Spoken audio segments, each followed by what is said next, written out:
Thank you for inviting me to come and speak with you this evening.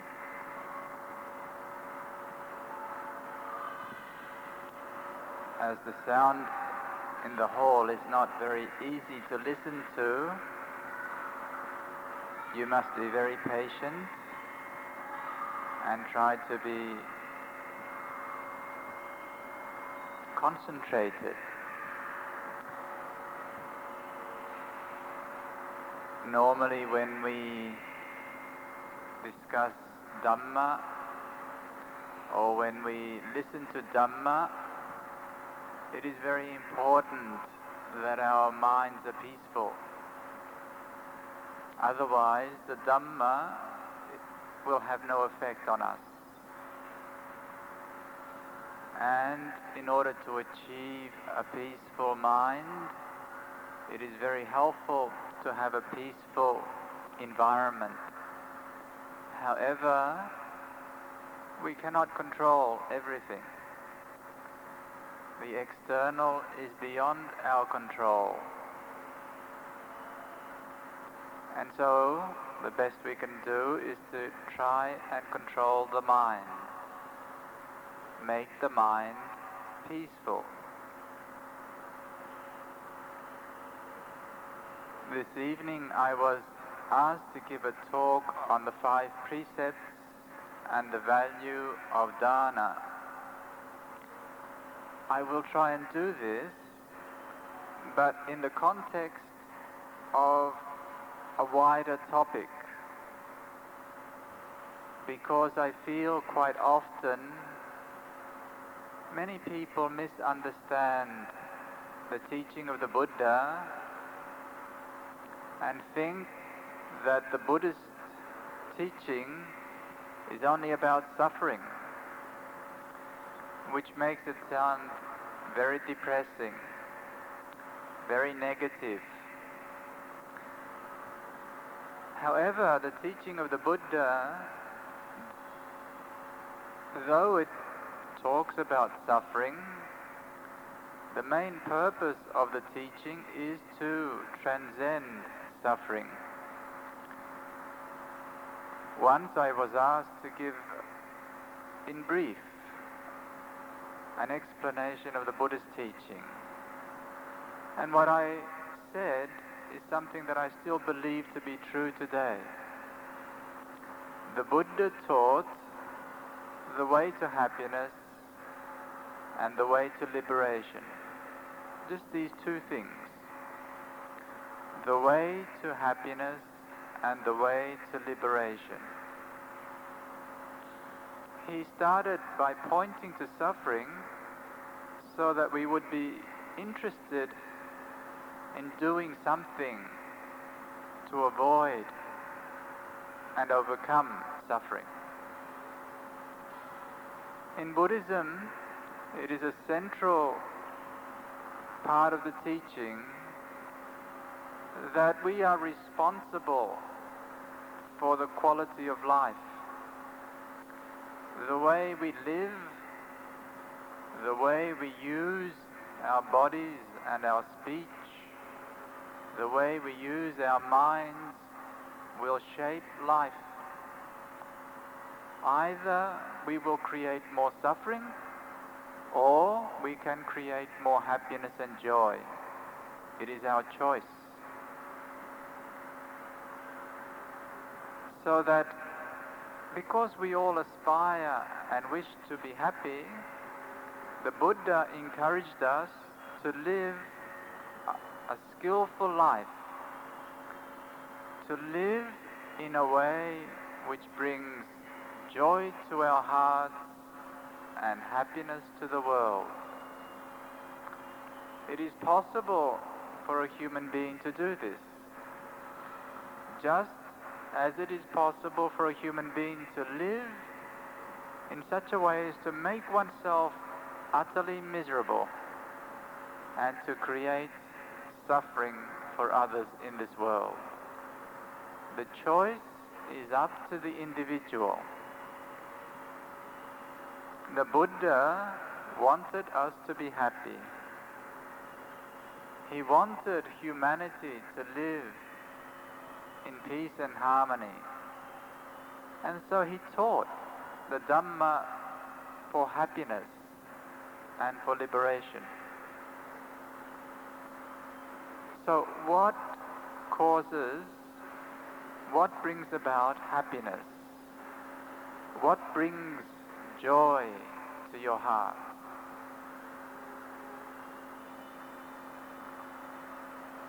Just consider right now, if you look back at your life, if you look back into the past, when you remember something, does it bring joy or does it bring sorrow? Does it bring joy into your heart, or do you feel ashamed? Do you feel guilty? Do you feel miserable? If we think of our lives, we will see that when we have been very selfish, when we have been cruel, when we have hurt and exploited, even now, a long time after, when we remember it, we don't feel so good. We don't feel joyful. We don't feel very happy.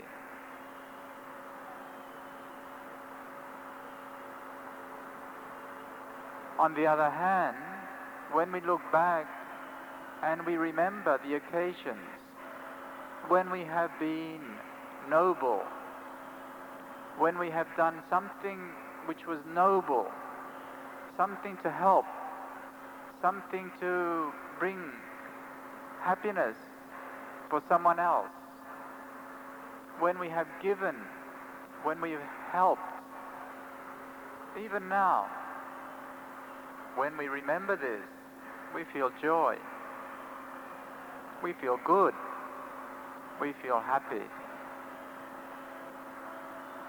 This simple lesson is enough to make us aware of the importance of doing good in order to achieve joy and happiness.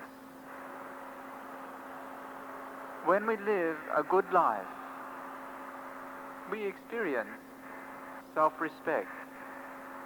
We experience a joyful heart. We experience a happy heart, both in the present and in the future. This is not to be believed, but you can verify this for yourself. So now, this is what Buddhist morality consists of. The Buddhist morality is not just a set of rules, a set of commandments. Thou shalt not do this, do that, because I command you. It's not like that at all. The Buddhist concept of morality, the Buddhist concept of goodness is universal. It's simply seeing the relationship between the action and the result. Goodness is defined as that action which brings about joy and happiness for oneself and for others. That is what goodness is. Bad is the opposite. That which we do, which hurts, exploits, makes for misery for ourselves or others. That's bad. Why is it bad? Because it brings misery into the world. And why is the other good? Because it brings joy and happiness into the world. So this is a principle that is universal.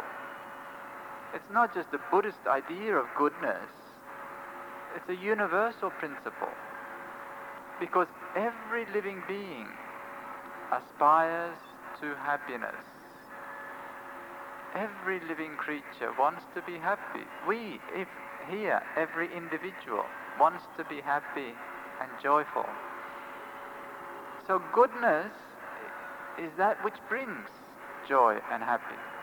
for ourselves and for others. It cannot be the other way, just for me, not for you, because then that's not good.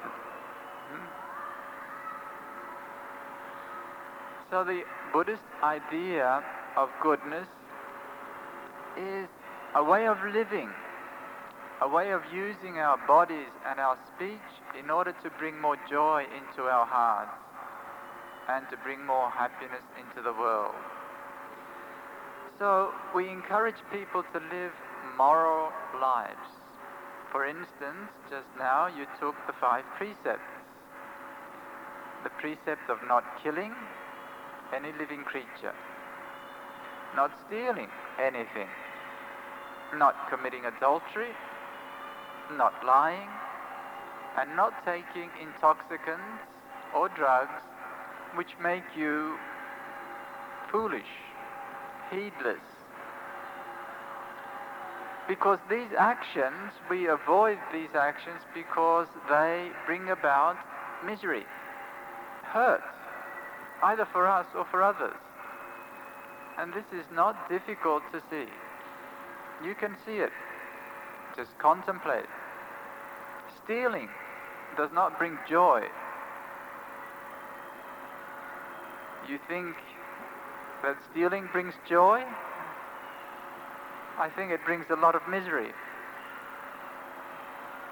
Killing doesn't bring much joy. Certainly not to the being that's being killed. But even you, if you kill, you don't have joy. You have a sense of misery, guilt, remorse. You don't feel good. Even killing little creatures.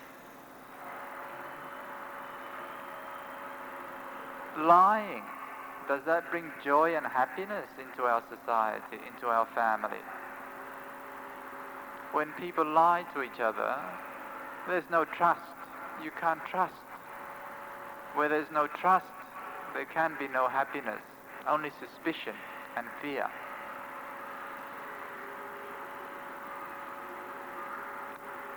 I need not make much of the 3rd precept of committing adultery. That doesn't bring much joy to family life. Very destructive of family unity. Very destructive of happiness. Taking intoxicants and drugs, well, you may think it's a lot of fun, but does it bring joy to your heart? The consequences are usually not very pleasant.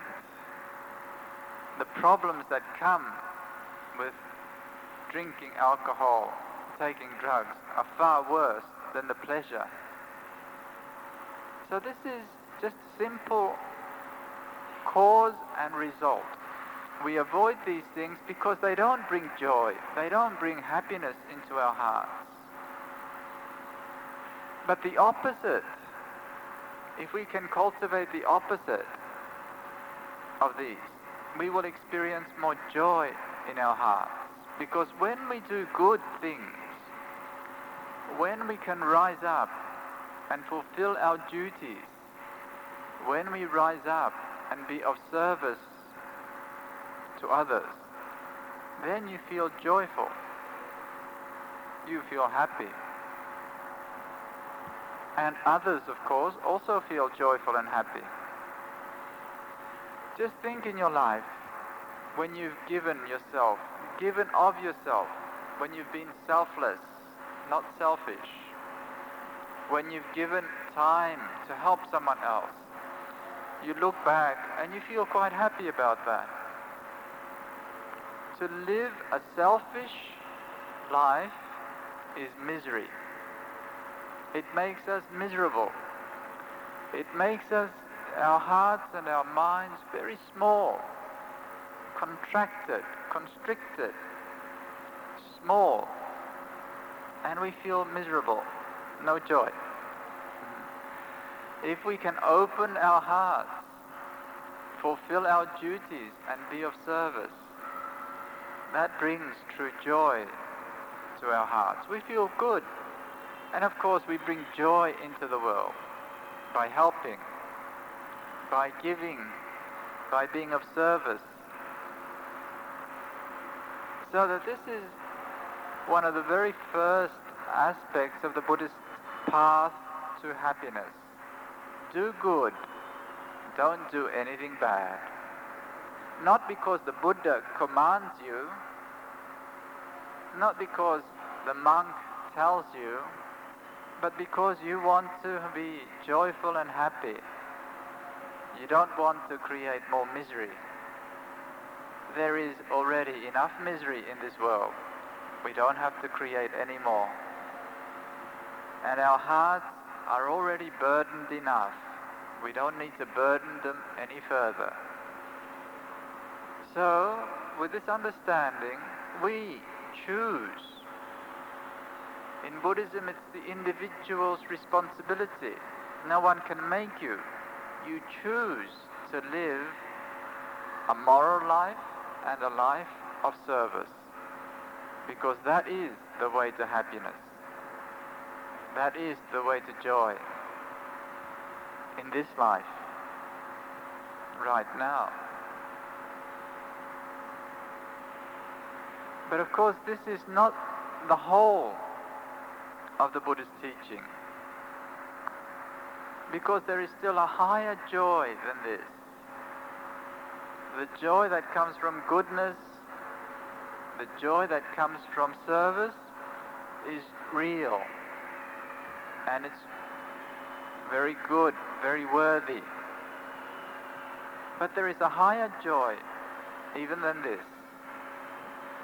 The joy that comes from calming the mind and making the mind peaceful. The joy that comes from a pure mind that is attained through meditation. This is even more joyful. This is even more refined.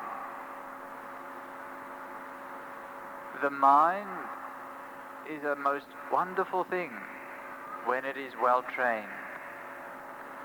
But the mind that is not trained can be a real nuisance. It can create so many problems. It can afflict us with so much mental anguish. When the mind is not trained, then the mind creates anxiety, creates fear, creates anger, creates so much mental suffering because it is untrained, uncontrolled. Through meditation, we can achieve better control of the mind. Through this control of the mind, we can find greater peace. We don't have to let the mind be wild. A wild mind can do much damage. Because the mind that is out of control eventually will go astray. And even keeping the precepts will be difficult. So, to train the mind in meditation is a very useful way of bringing more joy, more happiness into our lives. And everybody can do it. It does not require that you spend all your day meditating. You can do a little bit. Just to learn how to calm the mind is already a big step. We need not talk about deep states of concentration, which do require a lot of meditation, a lot of time, and conducive environment. But to calm the mind is possible. Everybody can do it. You can do it. And you can do it anywhere. It's a simple exercise in allowing the mind to calm down, to settle down. You can compare it to a glass of water that has a lot of particles in it. The particles are all stirred up in the water, and so the water is not clear. But if you leave this glass of water very still on the table, just leave it there, the particles will settle. Gradually they will settle to the bottom of the glass, and the water that is above will be clear. The same with the mind. The mind is all stirred up with so much thinking about yesterday, about tomorrow, the past and the future. So many responsibilities, so many duties, so many possibilities. The mind is continually churning over, thinking, planning, remembering, worrying. And in this, we have no clarity and no peace. But if we can calm the mind, just allow the mind to settle down, the mind can become quite calm, quite peaceful, and very clear. All you need to do is to just allow the attention to rest with the present moment. Just now you're sitting, you're breathing. Just allow the mind to sink into the body and be with the body. Sitting, just sitting. Breathing, just breathing. Peacefully breathing in, peacefully breathing out. Just allow the mind to breathe with the body and allow the body to breathe naturally. You are breathing, therefore you are here. Peacefully breathing in, peacefully breathing out.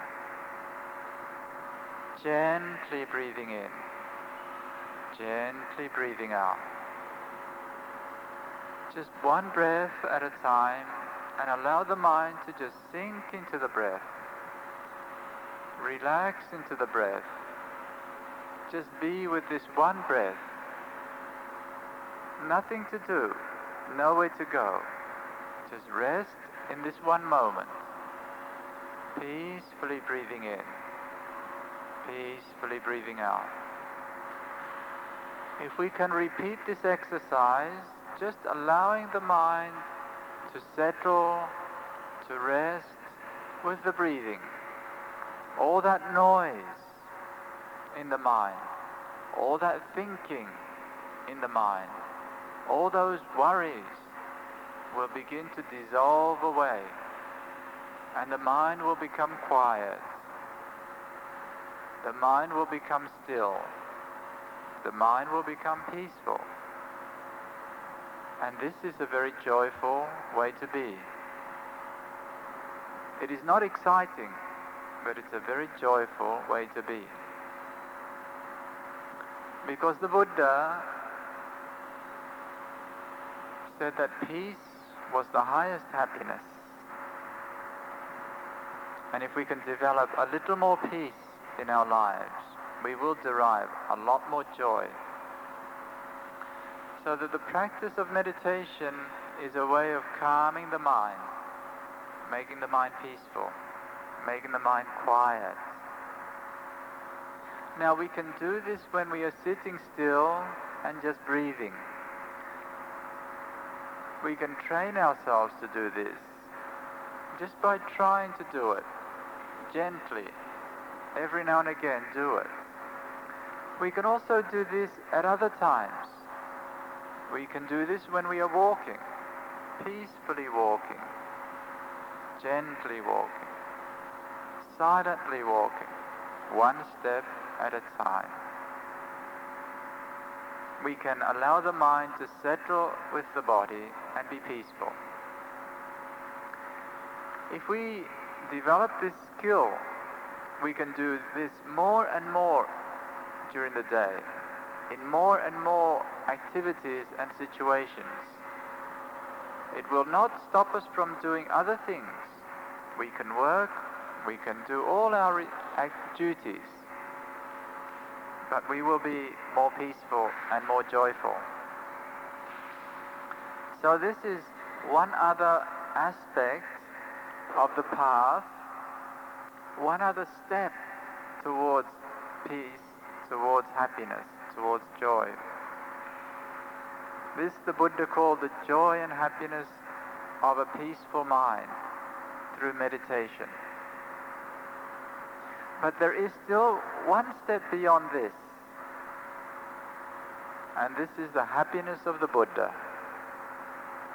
The happiness of one whose mind is perfectly pure. The mind that is perfectly free from all greed, all hatred, and all delusion.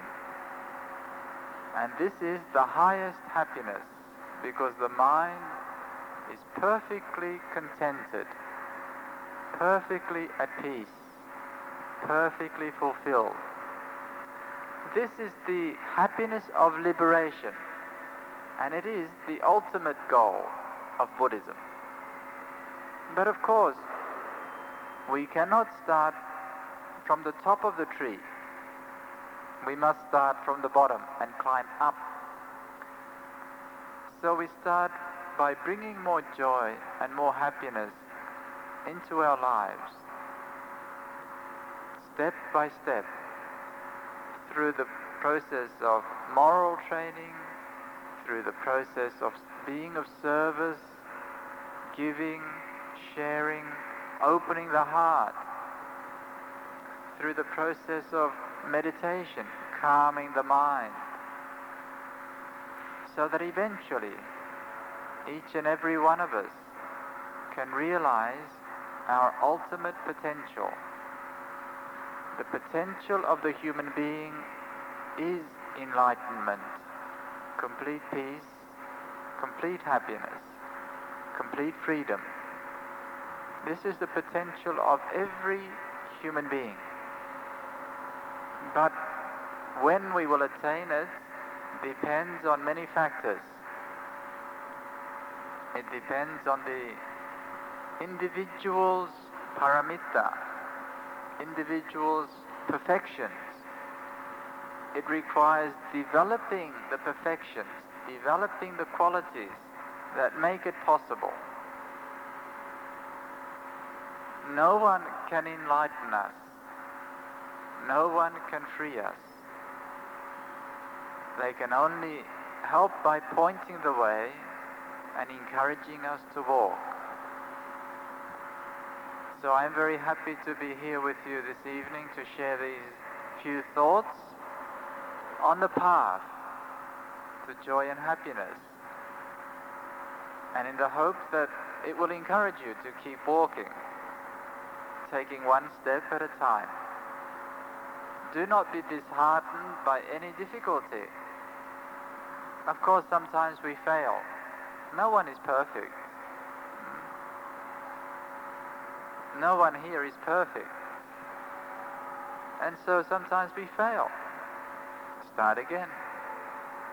Every time, start again.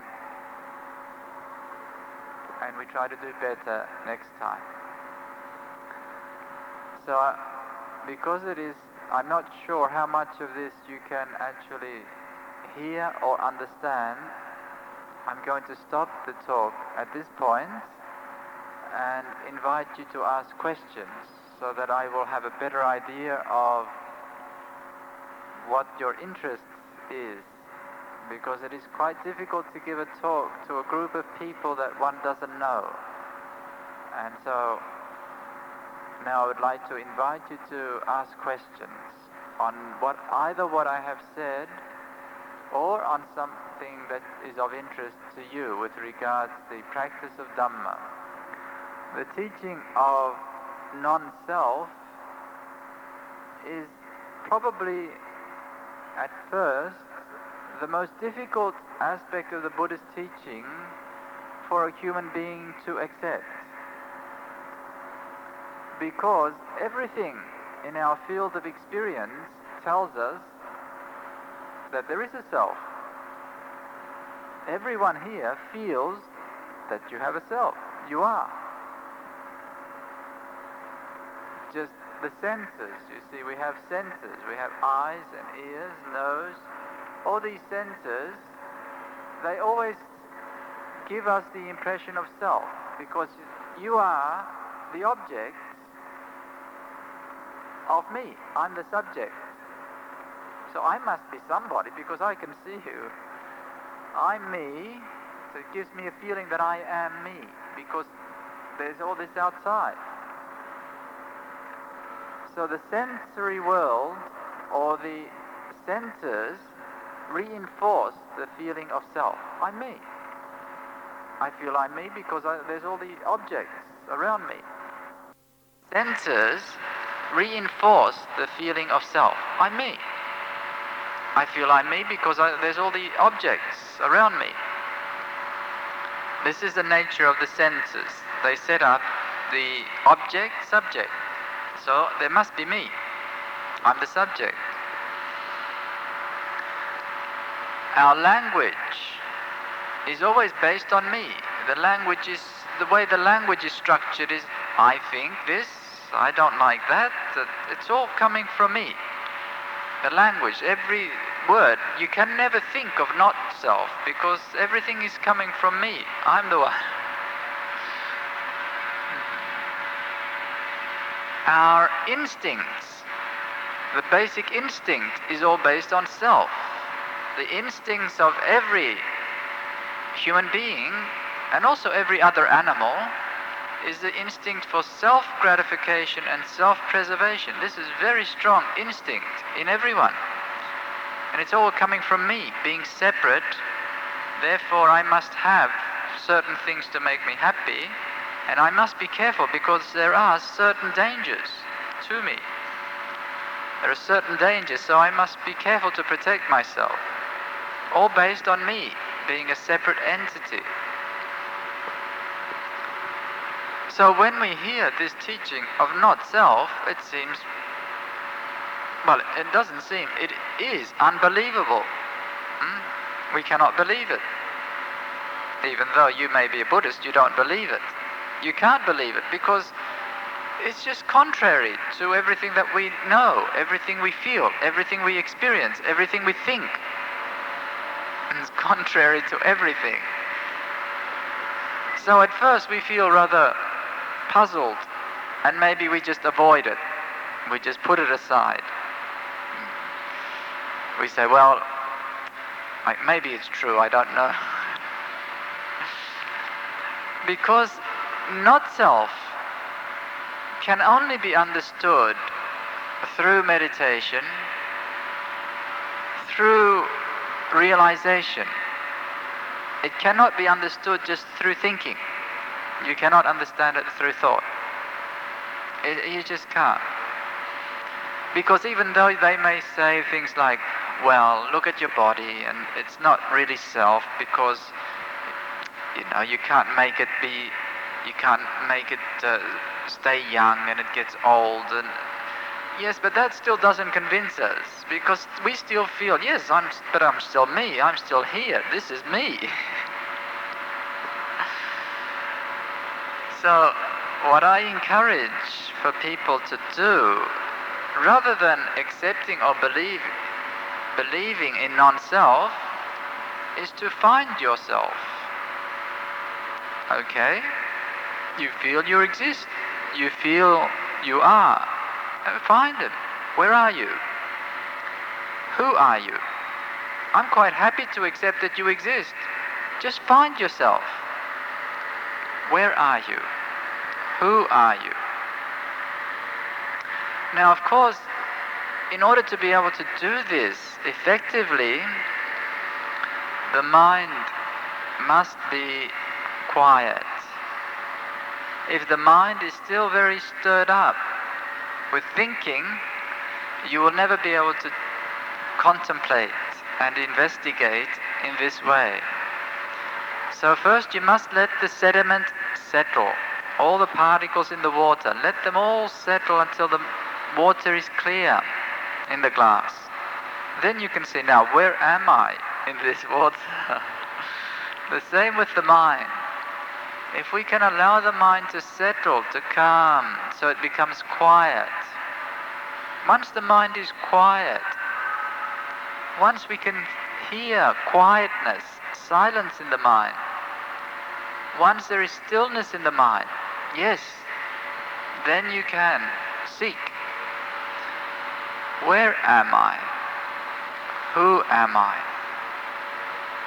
And look deeply, with sincerity. This is a very important question. Most of you spend years of your life studying, learning. What do you learn?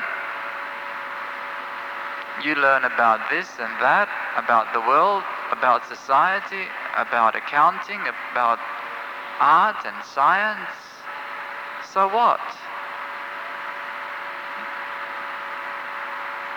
You don't know who you are yet. Isn't that a strange phenomena? Imagine if somebody asks you, who are you? And you were to tell them the truth. Who am I? I don't know. I don't know who I am. I don't know what I am. That is a fantastic situation. That here we sit going through life. We're doing all these things, so busy, and we don't even know who we are. We may know so much about everything else, and we don't know who we are. So this is something which should interest all of us. And I think it does interest all of us. But the problem is how to inquire, how to seek. When the mind is so stirred up, the mind is dark, it's not clear, impossible to seek. And so we don't bother, we don't bother, and we just put it aside and forget about it. We go looking somewhere else for the answers to life. There is a story that illustrates this. I'm not sure whether you'll be able to understand it. It's a story about a mullah. A mullah is he's like a religious man in the Islamic tradition. This is in the Middle East. And this mullah, sometimes some people think he was very wise. Other people thought he was crazy. I'm not sure whether he's wise or he's crazy. He does some silly things. So one day, Mullah Nasruddin, his name is Nasruddin, he's a funny man. He was outside of his house. He's got a house, and he's outside the house, and he's on the ground with his hands on his knees and on his hands on the ground, with his nose very close to the ground, and he's looking for something, obviously. And his friend comes by and says, "Nasruddin, what are you doing down there on the ground in the dust?" And Nasruddin looks up and says, "I'm looking for the key to my house." And his friend says, "Did you lose your key?" "Yes, I lost my key to the house." "Oh, that's terrible. Where did you lose it? I'll help you find it." Nasruddin looks up and says, "I lost the key inside the house." So his friend is a bit puzzled. "Nasruddin, if you lost the key inside the house, why are you looking for it out here?" Nasruddin replies, "Inside the house it's dark. I couldn't see anything. So I decided to come out here where it's bright, and I'm looking out here because there's a lot of light." And this is the predicament. This is the situation. This is the experience of most human beings. I think all of us have this, we certainly do at one time or another, have this interest. Well, what's life all about? And who am I? Really, who am I? But then we try to look, and it's so dark in there. It's such a mess, it's so confused, so cluttered, can't see a thing. So I forget about it and I go looking somewhere else. I quickly busy myself looking for knowledge about the world, about this, about that, everything, but never what I really should be interested in. This is not to dismiss or belittle the importance of other knowledge. Knowledge is good.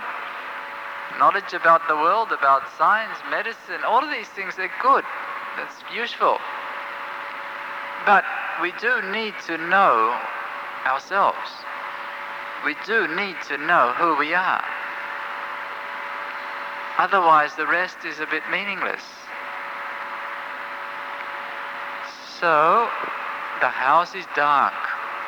We need to put the light on.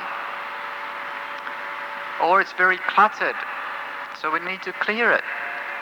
The mind that is cluttered by so much noise, so much thinking, we need to let it settle until it becomes quiet, until it's still, until it's clear.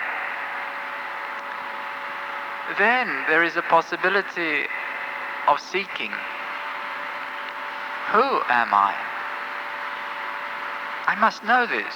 Who am I? Not because I want to tell somebody else, because I want to know. Who am I? Am I the thought? Thoughts come and they go. That can't be me. The feelings come and they go. Memories come and they go. But who am I?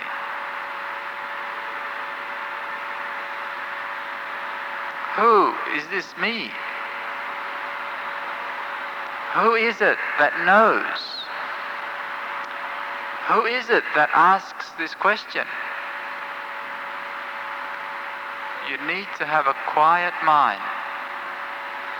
Go deeper to the source of this knowing. The true nature of the mind, the essence of mind, is knowing. But in this knowing, there is no me. There is no room. There is no need for me. When the mind sees according to reality. But in this knowing, there is no me. There is no room. No man, no woman. This knowing has no quality. Its sole function is to know. Knowing. Its sole purpose is to objectify, to make known that which comes and goes. That which comes and goes cannot be you. Just like this evening, you come, soon you go. You're not me. I'm always here with me. The same when you turn this as a meditation, the knowing. There's thoughts come, thoughts go. Feelings come, feelings go. Objects of consciousness. When the mind sees according to reality, there is no me. But this needs to be realized. This needs to be looked into with a peaceful mind. It is not impossible. It is actually quite easy. But first you must make the mind quiet. If the mind is noisy, it doesn't work. So you must make the mind quiet. When the mind is quiet and clear, with sincerity, with humility, with tremendous interest, ask yourself, who am I? And look. maybe you can have some understanding of anatta, not self. That is just what I find useful as a contemplation. And it certainly makes it, the teaching of anatta becomes very, very clear. But it can only become clear through this meditation of being able to set up the knowing so that the objects are seen to be objects of consciousness. They come, they go. They're not self. And this knowing itself can never be a self. Its sole function is to know. It has no quality that makes it a self. No characteristic that makes it anything different from your knowing to your knowing to your knowing. Pure knowing is knowing. Not different from anyone. There's no self in it. There's no quality, no characteristic to make it a self. The self is something imposed through ignorance. So maybe you can experiment, try, make the mind calm, and seek for yourself. And you will discover that you don't exist. That will be a great relief. Any form of self is just a lot of pain. As the Buddha said, any type of self, as long as there is any form of self, it must always be vulnerable. As long as there is a self, there must always be some anxiety, some fear, some separation. So it is a burden. To be free of self is to be free of all fear, all anxiety, all separation. Any other question? For instance, the Buddha did say to take yourself as your refuge. That's a really silly thing to say, isn't it? If there's no self, who am I supposed to take as my refuge? But it is not silly because these are conventional words. It's appropriate at one level. At one level, it's appropriate. At another level, maybe it's not appropriate. So when we talk about at this level where ordinary people are at present, we do have a feeling of a self. That's just the way it is. We feel I have a self. We don't necessarily, we may say, well, this is just my delusion, fine. But still, one feels that. And we still use conventional language. You do this, I do that. It's all based on self. We don't speak like there was one of these sadhus in India, and he had this insight into non-self. So he started to speak in a funny way. When he was hungry, he'd say, "You are hungry." When he was thirsty, he'd say, "You are thirsty." Because he's supposed to be transcending duality, you see, no separation. So when I'm thirsty, I say, "You are thirsty." And you say, "No, I'm not." Then now I never get a drink. When I'm hungry, I say, "You are hungry." And you say, No, I'm not hungry." So I never get anything to eat. Oh, that's silly, isn't it, to go around talking like that? I mean, we still use, even the Buddha, still use the conventional language, I and you. And so we begin from this level and we develop metta bhavana, which is based on this duality, and it's still based on the concept of self, of me, this being. But if one wants to change it slightly, if one feels uncomfortable with that, one can. I mean, just wish loving kindness towards this being. This is not a self, this is a condition. This body, this mind is a condition in nature. It's a reality. Non-self does not mean that I don't exist. I exist, here I am. This is me. In a conventional sense. This is all there is. This body, the mental process, the personality, the accumulated karmic tendencies. It's just not self, but this exists. This being exists. This is a condition in nature. And so do you exist. No self simply means no permanent personal entity within this process. But the process is there. There is the individuality of the process. There is this process of mind and body here.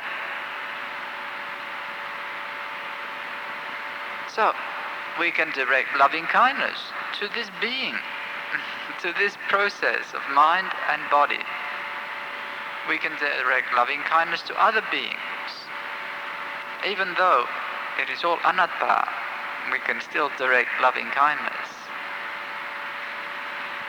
So that we cultivate a heart of loving kindness towards ourselves, towards others.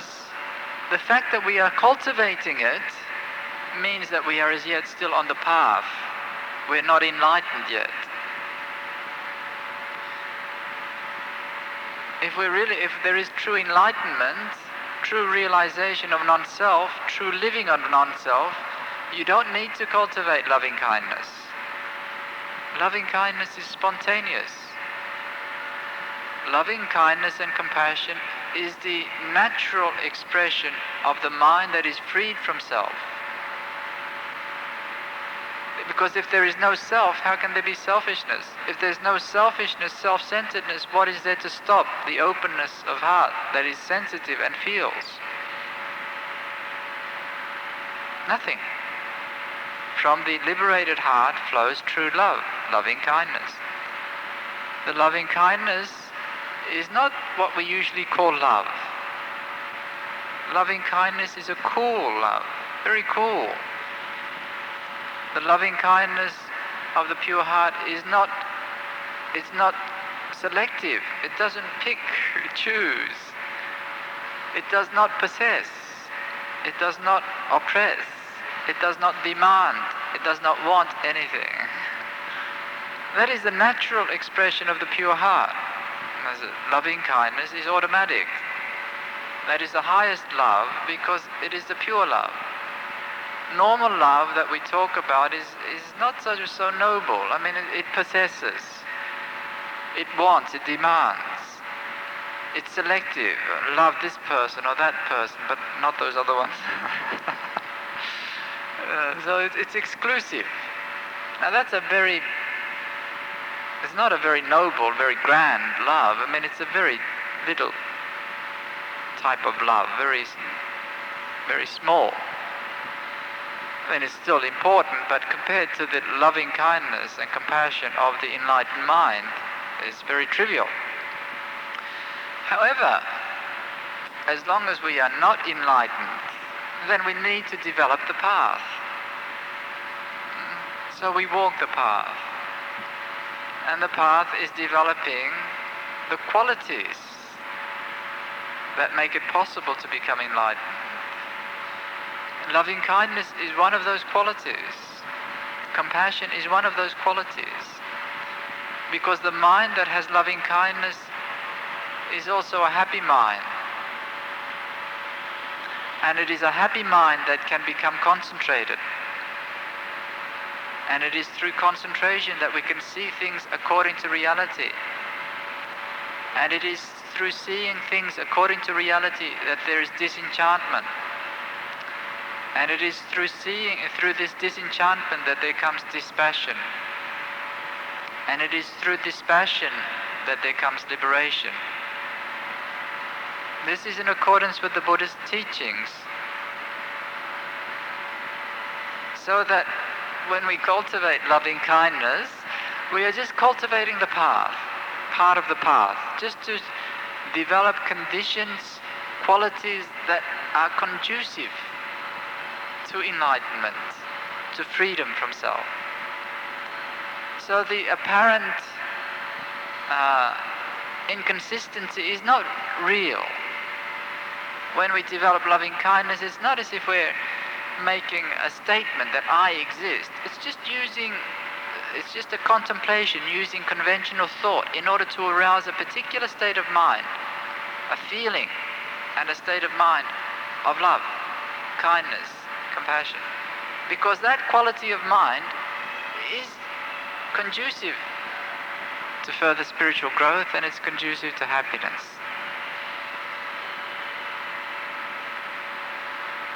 But the way you do the loving kindness meditation does depend on you. If you feel it's better not to have the concept of self in it, don't. May this living being be happy, free from anguish, free from sorrow, free from suffering. And may other living beings be equally free. And you arouse the feeling and the thought of kindness. That is quite sufficient.